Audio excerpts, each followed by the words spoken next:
Chapter 14.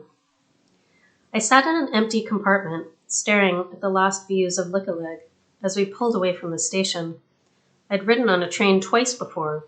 One summer, our family had gone north to the seaside. Another summer, Meg's father had taken just two of us south of the mountains for a picnic day. Before he went away. Before there was no money for extra things like train fares. Before there was nothing to put in a picnic basket. Before the war. The train attendant came back. "I'll see your papers now." She read them and smiled at me as she handed them back. She took out a ticket and punched it several times. "We should be there late tonight. I'll come by to make sure you're not asleep. There's a washroom at the end of the corridor in each car, and there's a dining car 2 cars back. I've punched your ticket to show you have 2 prepaid meals, so you can eat whatever you like. Thank you." Who'd have thought joining the army would have gotten me treated like the Queen of Eileen. 2 paid-for meals on the train.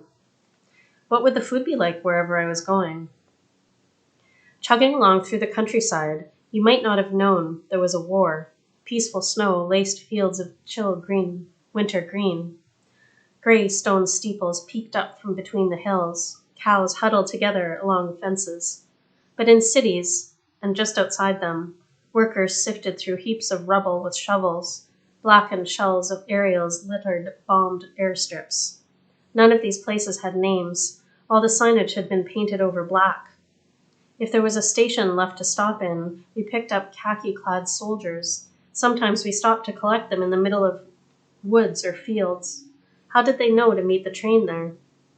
The sky grew overcast, and the gray threatened to settle inside me. I decided to go for a walk and have something to eat. I took my ticket and walked back a car.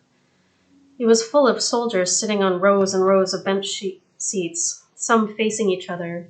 I kept my eyes down as I walked through. I sat at an empty table in the dining car, and a waiter handed me a menu with a few choices on it. Any choice was still more than I'd ever had at home. I ordered a meat patty with gravy and beans. When every bite was gone, I scraped my fork against the plate and didn't leave a single drop of sauce. I made my way through the soldier's car again on the way back to my compartment. "Hey, little sister," one of the soldiers called. I froze. Several soldiers were looking at me. "Aren't many civilians traveling on this train. You lost?" the same soldier asked. "I'm supposed to be here. I'm in the service now, too." "Are you?"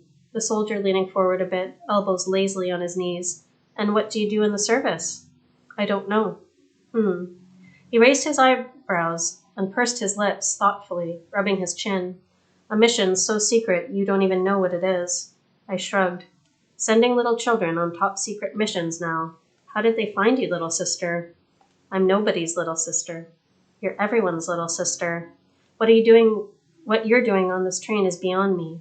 Budge over, Henning," he said to the soldier beside him, "and look back at me. Have a seat." I sat. What did I have to do for the rest of the day anyway? I might as well be friendly and get used to soldiers. Maybe I was going to the same place they were. "You play?" He shuffled a deck of cards. "No."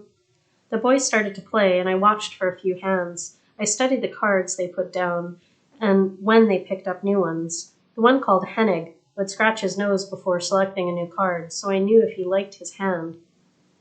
The one next to him would sit with his feet crossed until he knew that he liked his hand, and then he relaxed, his feet uncrossed. "You in?" the soldier asked eventually. I nodded. He dealt me in, and on my first game, I won. End of chapter 14.